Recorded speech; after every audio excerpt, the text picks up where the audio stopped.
Set the file size for jar files to 5 megabytes, so all jar files that pass through the firewall are sent to WildFire for inspection.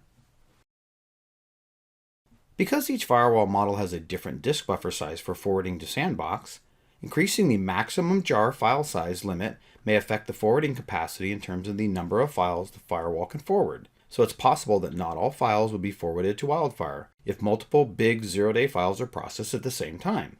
You can tune the maximum size setting and observe whether there's enough buffer space to handle a higher limit. You have been redirected to the BPA Plus wizard either from a BPA report or from the Get Help section. You can provide feedback directly to the BPA Plus configuration wizard team by clicking on the feedback link on the left side of the tool. The first step is to select Browse Files and upload the latest tech support file. Navigate to the tech support file and click Open.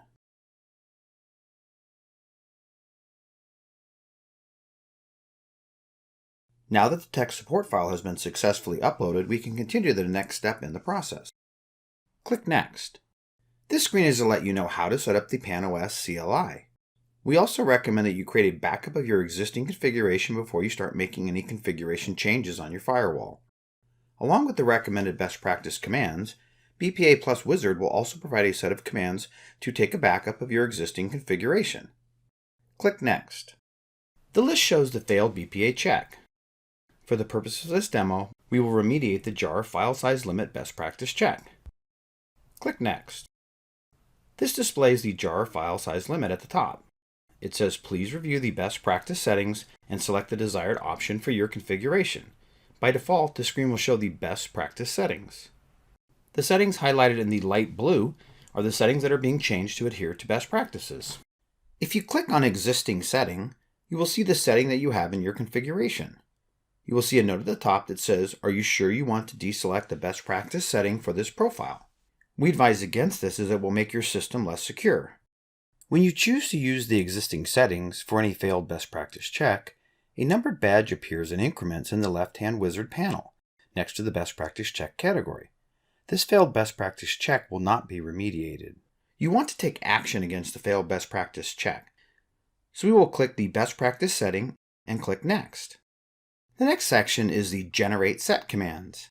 At the top you can see a Download All Commands button, and this is useful if you're remediating multiple best practice checks and you want to download a file with all the recommended best practice commands. Below is the list of the best practice recommended commands, along with the commands to take a backup of your existing configuration. Now we'll click Copy Commands.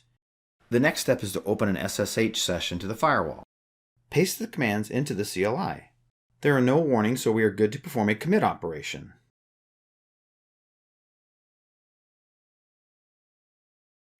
You can see that the configuration has been successfully committed. The next step is to verify if the committed settings were applied to the firewall. We'll go to our firewall under Device, click Setup, then click WildFire. Under General Settings, we can now see jar is set to 5 megabytes. This will ensure the best practice check passes. This concludes the demo.